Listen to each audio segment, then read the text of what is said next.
Turnamen bola basket Bupati Lahat Cup 2018 yang dilaksanakan di Gelora Serame ini dibuka secara resmi oleh Sekretaris Daerah Lahat Syamsul Kusirin.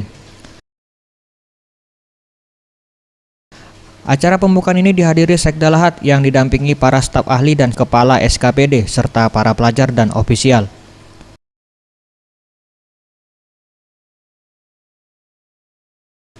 Kejuaraan bola basket Bupati Lahat Cup 2018 ini diikuti ratusan pelajar yang berasal dari 15 SMA di Kabupaten Lahat.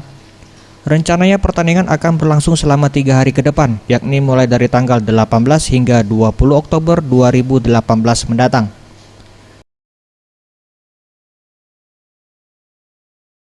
Sekretaris Daerah Kabupaten Lahat Syamsul Kusirin menuturkan, kejuaraan tersebut dilaksanakan untuk menjaring bibit atlet bola basket yang ada di Kabupaten Lahat.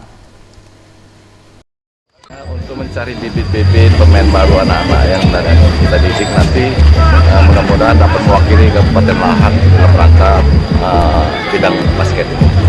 Untuk sendiri berapa banyak, dari mana aja?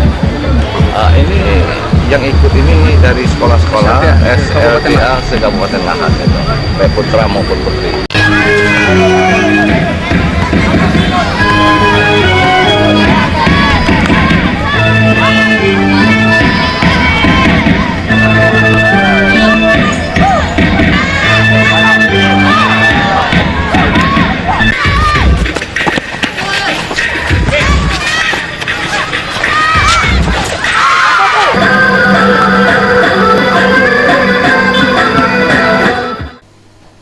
Zulfikri, Sriwijaya TV.